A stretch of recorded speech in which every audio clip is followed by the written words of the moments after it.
নমস্কার বন্ধুরা, স্বাগত জানাই আরও একটি নতুন ইনফরমেটিভ ভিডিওতে। তোমরা যারা যুবসাথী প্রকল্পের অনলাইন বা অফলাইনে আবেদন করেছো কিন্তু এখনও পর্যন্ত যুবসাথী 1,500 টাকা পাওনি, তাদের জন্য আজকের এই আপডেটটা ভীষণ গুরুত্বপূর্ণ হতে চলেছে।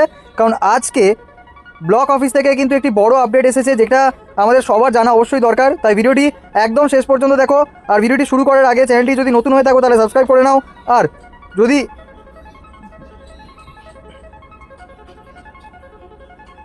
নমস্কার বন্ধুরা, স্বাগত জানাই আরও একটি নতুন ইনফরমেটিভ ভিডিওতে। তোমরা যারা যুবসাথী প্রকল্পের অনলাইন বা অফলাইনে আবেদন করেছো কিন্তু এখনও পর্যন্ত যুবসাথী প্রকল্পের 1,500 টাকা পাওনি, তাদের জন্য আজকের এই আপডেটটা ভীষণ গুরুত্বপূর্ণ হতে চলেছে। কারণ আজকে ব্লক অফিস থেকে কিন্তু নতুন একটি বড় একটা আপডেট এসেছে, যেটা আমাদের অবশ্যই সকলের জানা দরকার। তাই ভিডিওটি একদম শেষ পর্যন্ত দেখো, কোনো তথ্য মিস করবেন না।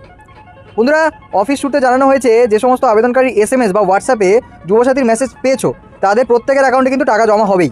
অর্থাৎ যদি তুমি মেসেজ পেয়ে থাকো তাহলে কিন্তু টেনশন করার কোনো দরকার নেই, কোথাও দৌড়াদৌড়ি করার দরকার নেই, ব্লক অফিসে বারবার যাওয়ার দরকার নেই, সবাই টাকা পাবে, এটা পরিষ্কারভাবে বলে দেওয়া হয়েছে। টাকা ঢোকার শেষ তারিখ আমি বলে দিচ্ছি, অফিস থেকে জানানো হয়েছে 1 এপ্রিল 2026-এর মধ্যে সকলের অ্যাকাউন্টে কিন্তু টাকা চলে আসবে। অর্থাৎ কেউ আগে বা কারোর একটু পরে, কিন্তু সবাই কিন্তু টাকা পাবে। তোমাদের একটা গুরুত্বপূর্ণ ব্যাপার খেয়াল রাখতে হবে যে তোমাদের IFMS পোর্টালে গিয়ে পেমেন্ট স্ট্যাটাসটা কিন্তু চেক করাটা খুবই জরুরি। যদি সেখানে দেখা যায় যে ব্যাঙ্ক ডিটেলস ভুল আছে তাহলে কিন্তু সমস্যা হবে। সেক্ষেত্রে তোমাকে যেতে হবে BDOর অফিসে, SDOর অফিসে, অথবা কারোর যদি মিউনিসিপ্যাল হয় সেখানে অফিসে যেতে হবে, যেখানে তুমি ফর্ম জমা দিয়েছিলে। এবার অনেকে ক্যাম্পে জমা দিয়েছো, সেটাই ভালো কথা, ক্যাম্পে জমা দিয়েছো, কিন্তু তোমার নিয়ারেস্ট যে BDO বা SDO বা মিউনিসিপ্যাল অফিস, ঠিক আছে, সেখানে কিন্তু যেতে হবে। টাকা দেরি হওয়ার মূল কারণগুলো আমি এক এক করে বলছি বন্ধুরা। দেখুন, মূলত সাধারণত কী হয়, ঠিক আছে, যে DBT এনেবেল না থাকলে, ব্যাঙ্ক অ্যাকাউন্টে DBT লিঙ্ক করা না থাকলে কিন্তু টাকা ঢুকবে না, ঠিক আছে। যদিও এখানে কিন্তু এক্ষেত্রে অন্য একটা পন্থা দিয়েও টাকা ঢোকানো হচ্ছে অনেকের ক্ষেত্রে। আধার কার্ড লিঙ্ক না থাকলে কিন্তু টাকা আসবে না ব্যাঙ্কে। হ্যাঁ বন্ধুরা, আধার কার্ড প্লাস ব্যাঙ্ক লিঙ্ক না থাকলে কিন্তু প্রবলেম হবে টাকা আসতে। ভেরিফিকেশন যদি পেন্ডিং থাকে, দেখো তুমি তো ফর্ম পূরণ করেছো কিন্তু ফর্মটা তো যে কেউ ভেরিফাই করে সেটাকে করছে, ঠিক আছে, কেউ না কেউ, কারণ অনেক প্রার্থী কিন্তু আবেদন করেছে। তো সেক্ষেত্রে তোমার ফর্মটা যদি পেন্ডিং পড়ে থাকে, ভেরিফিকেশন যদি না হয়, সেক্ষেত্রে কিন্তু তোমার কিন্তু ডিলে হবে। ওকে, এছাড়া যদি তুমি যখন ফর্ম ফিল আপ করেছো অনলাইনে বা অফলাইনে, যদি ব্যাঙ্কের যে ডিটেলসগুলো, ঠিক আছে, অ্যাকাউন্ট নাম্বার থেকে শুরু করে IFSC কোড, সম্পূর্ণ এই সমস্ত ভাইটাল ডিটেলসগুলো যদি ভুল পূরণ করে থাকো, সেক্ষেত্রে কিন্তু টাকা ঢুকবে না।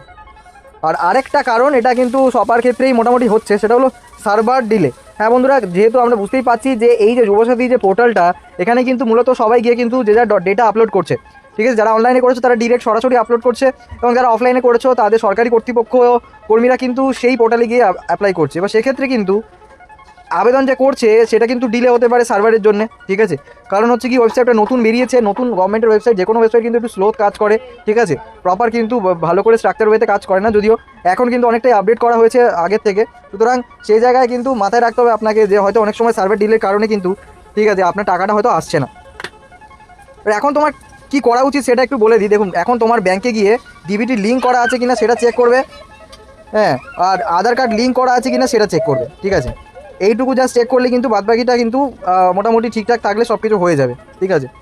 এবার তার থেকে বড় কথা হচ্ছে কি, যেটা গিয়ে করতে হবে, ঠিক আছে, আপনাকে স্টেটাসটা চেক করে নিতে হবে একবার, ঠিক আছে। এটা কিন্তু IFMS পোর্টালে গিয়ে কিন্তু, ঠিক আছে, পেমেন্ট স্টেটাসটা একবার চেক করতে হবে, ঠিক আছে। বন্ধুরা, যাদের এখনও টাকা আসেনি তারা কিন্তু একটাই কথা বলবো বন্ধুরা, অস্থির না হবেন না, একেবারেই বিচলিত হবেন না। আপনার 1 এপ্রিল পর্যন্ত একটু ধৈর্য ধরুন, ঠিক আছে, কারণ অফিস থেকে ক্লিয়ারলি বলা হয়েছে সবাই টাকা পেয়ে যাবে। ওকে, সুতরাং যারা কিন্তু ফর্ম ফিল আপ করেছেন, যাদের মেসেজ এসছে তারা নিশ্চিন্তে থাকতে পারেন।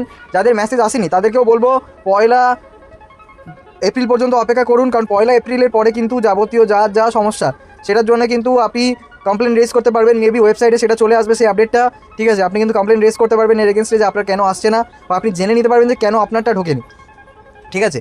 অনেকে হয়তো অন্য কোনো খাতে টাকা পায় সরকারি, কিন্তু সেটা মেনশন করেনি, কিন্তু যখন সে ডিটেলসটা পুট করছে তখন কিন্তু সেই ব্যাপারটা কিন্তু ধরা পড়ে যাচ্ছে, সে কারণে সে কিন্তু পাবে না।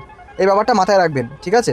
তো বন্ধুরা, এই ছিল আজকের ইনফরমেটিভ ভিডিও সম্পূর্ণ তথ্য, ঠিক আছে। যদি ভিডিওটি আপনাদের ভালো লাগে বা কাজে লাগে বা উপকারে মনে হয় তাহলে কিন্তু অবশ্যই লাইক করে দেবেন, চ্যানেলটিকে সাবস্ক্রাইব করে বেল আইকন প্রেস করে দেবেন, যাতে ফিউচারে এই যুবসাথী রিলেটেড যা কিছু আপডেট কিন্তু আপনি এই চ্যানেল থেকে পেয়ে যাবেন। কারণ সমস্ত টপিক কিন্তু আমরা নিয়ে এসেছি, ফর্ম ফিল আপ থেকে শুরু করে, ঠিক আছে, কীভাবে আবেদন করবেন সমস্ত কিন্তু আমরা এনেছি। সুতরাং ফিউচারে যদি কোনো আপডেট আসে রিগার্ডিং এনিথিং, আমরা কিন্তু সবার আগে আপনার কাছে পৌঁছে দেবো। সুতরাং চ্যানেলটিকে অবশ্যই সাবস্ক্রাইব করে বেল আইকনটা প্রেস করে রাখবেন। Till then, tata, bye bye, take care, ভালো থাকবেন।